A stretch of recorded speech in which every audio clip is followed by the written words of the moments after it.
नौजवान साथियों, बुजुर्गों, पिछले काफी देर से आप सारे लोग धूप में बैठे हुए हैं। मैं समझ सकता हूँ धूप बहुत ज्यादा है। हम इधर साए में खड़े हैं, आप उधर धूप में बैठे हैं, तो हमें भी ये देख करके तकलीफ हो रही है। इसीलिए हमने भी सोचा कि जल्दी जल्दी अपना भाषण खत्म करूं।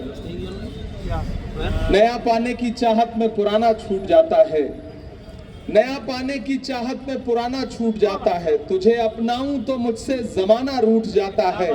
मोहब्बत पढ़ने लिखने में बहुत आसान है, लेकिन मोहब्बत को निभाने में पसीना छूट जाता है। हमें पता है आप धूप में बैठे हुए हैं, आप हमारी मोहब्बत में, प्रशांत भाई की मोहब्बत में यहाँ धूप में भी बैठे हैं।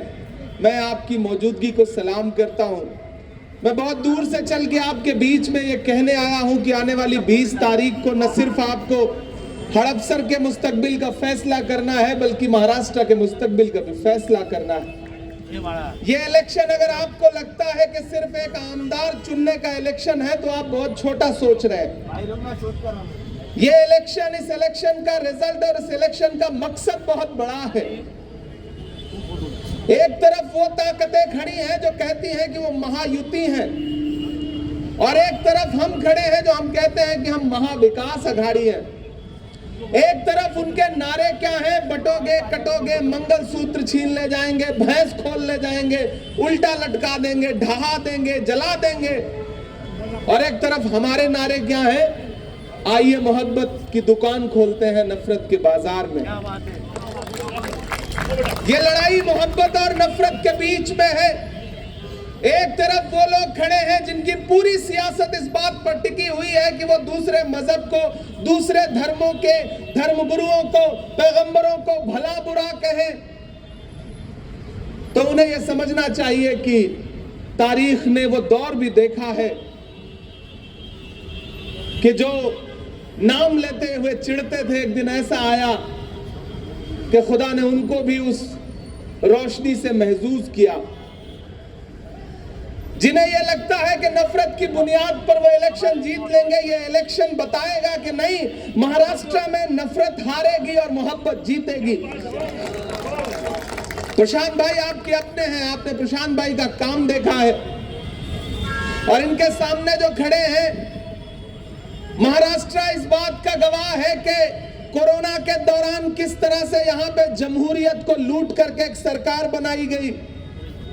दिल्ली में बैठा हुआ हाकिम यह चाहता है कि महाराष्ट्र को गुजरात के रिमोट कंट्रोल से चलाया जाए, लेकिन यह महाराष्ट्र की धरती है, यह डॉक्टर बाबा साहब अंबेडकर के संविधान को मानने वाली धरती है, किसी तानाशाही को मानने वाली धरती नहीं है।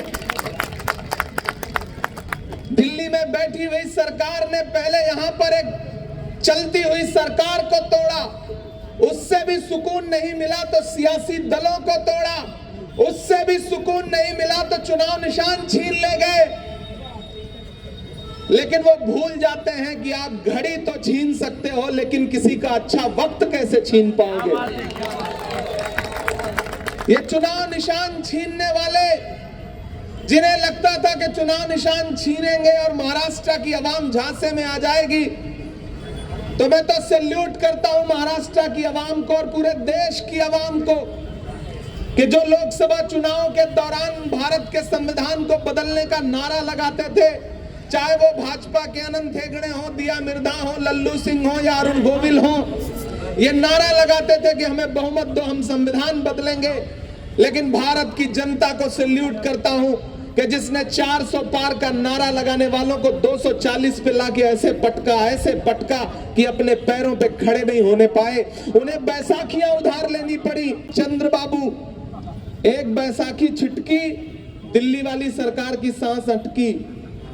और ये कभी भी हो सकता है, महाराष्ट्र में रिजल्ट अच्छा आ जाए तो क्या पता नीतीश जी का मन बदल जाए कि चलो 2025 में इंडिया गठबंधन के साथ चलते हैं। उनका तो इतिहास भी रहा है ऐसा। तो मेरे भाई, ये लड़ाई भारत के संविधान को बचाने की है, ये लड़ाई महाराष्ट्र की अस्मिता को बचाने की है। यहाँ कोंडवा में, उधर सैदुल्ला नगर, सईद नगर था, मैं दोनों जगहों पे होके आ रहा हूँ। अवाम में महाविकास अघाड़ी को लेकर के जोश है। मैं पिछले 7-8 दिन से झारखंड में चुनाव प्रचार में था, फिर पिछले 3 दिन से महाराष्ट्र। मैं तो उनसे भी कहना चाहता हूं कि नादान हो, इस दौर में क्या ढूंढ रहे हो तुम? जहर की शीशी में दवा ढूंढ रहे हो? ठीक है, रिश्ते एक तरफ, लेकिन सियासत जज्बात का नाम नहीं है। सियासत होशियारी और समझदारी का नाम है, दिमाग का इस्तेमाल करके किए गए फैसले का नाम है। आप अगर यह सोच रहे हो कि आपके वोट से सिर्फ एक आमदार बनेगा, तो नहीं, आपके एक एक वोट से महाराष्ट्र में महाविकास आघाड़ी की सरकार बनेगी। मैं इसलिए आपके बीच में दामन फैलाने आया हूं और आपसे गुजारिश करता हूं कि उनके गारंटी क्या है? उनकी गारंटी है कि अगर सरकार बनी महायुति की तो अंबानी और अडानी का कर्जा माफ होगा, लेकिन हमारी सरकार बनी तो गरीबों का और किसानों का कर्जा माफ होगा। हमारी गारंटी क्या है कि हर खवातीन को, हर महिला के खाते में 3,000 रुपए। हमारी गारंटी क्या है? 25 लाख रुपए का हेल्थ बीमा। हमारी गारंटी क्या है? नौजवानों को रोजगार। हमारी गारंटी क्या है? शहर में अमन, सुकून, चैन, नफरत की बात करने वालों को शहर में घुसने न देना, यह हमारी गारंटी है। इसलिए आप सबसे अपील करता हूं कि हड़पसर का जो चुनाव है वो महायुति के लिए भी बहुत प्रतिष्ठा का चुनाव है। अभी तमाम हथकंडे दिखाए जाएंगे। उनका एक चेहरा अलग है, दूसरा चेहरा अलग है। एक चेहरे में नरेंद्र मोदी जी की फोटो है, दूसरे चेहरे से नरेंद्र मोदी जी की फोटो गायब है। जब आपके बीच में वो पोस्टर आएगा तो उसमें न मोदी होंगे, न अमित शाह होंगे, न शिंदे होंगे, लेकिन वही पोस्टर जब दूसरी जगह जाएगा तो उसमें अमित शाह जी ऊपर ऊपर होंगे, योगी जी होंगे, नरेंद्र मोदी जी होंगे। तो क्या मिलिए ऐसे लोगों से जिनकी सूरत छिपी रहे? नकली चेहरा सामने आए, असली सूरत छिपी रहे। इन्हें पहचानिए और इन्हें पहचान करके आने वाली 20 तारीख को जवाब दीजिए इस बात का कि ये इलेक्शन भारत के आईन को बचाने का इलेक्शन है। कांग्रेस पार्टी, शिवसेना, उद्धव ठाकरे साहब गुट और एनसीपी शरद पवार साहब की जो महायुति है, ये जो महाअगाड़ी है, महागठबंधन है, वो भले महायुति अपने आप को बोलते हैं, मैं तो उनको महाभ्रष्ट बोलता हूं। भारत की सबसे भ्रष्ट सरकार अगर कोई है तो महायुति सरकार है। असली गठबंधन जो है वो महाविकास आघाड़ी का है, जो विकास के लिए गठबंधन हुआ है। तो मैं आपसे अपील करूंगा कि प्रशांत जगताप जी आपके अपने कैंडिडेट हैं, आपने इनकी खिदमत देखी है और मैं भी हजारों किलोमीटर दूर से चल करके इनकी जमानत लेने के लिए आपके बीच में आया हूं। यहाँ जो भी इस एतराफ में हमारे अपने समाज के लोग हैं, हमारे अपने इलाके के लोग हैं, जो परदेसी साथी हैं, मैं उन सब से अपील करता हूं कि मेरे आने की लाज रखिएगा और अपना एक एक वोट लेकर के घरों से बाहर निकलिए। क्या हाथ का पंजा, क्या मशाल, क्या तुतारी, हम एक हैं, एकजुट होकर के लड़ रहे हैं। जाइए, हाथ के पंजे का इस्तेमाल बटन दबाने के लिए करिए, मशाल लेकर के घर से निकलिए ताकि इंकलाब आ सके और तुतारी भगाइए, बजाइए ताकि गद्दार भाग सके। ये इलेक्शन धोखेबाजों के खिलाफ है। मैं कल नांदेड़ में भाषण कर रहा था, सामने से एक नौजवान खड़ा हुआ, बोला इमरान साहब सिर्फ धोखेबाजों की नहीं, ये खोखेबाजों की भी सरकार है। मैंने कहा सजेशन बहुत अच्छा है। महाराष्ट्र का बच्चा बच्चा जानता है कि किस तरह से जमहूरियत को लूटा गया, आईन को लूटा गया।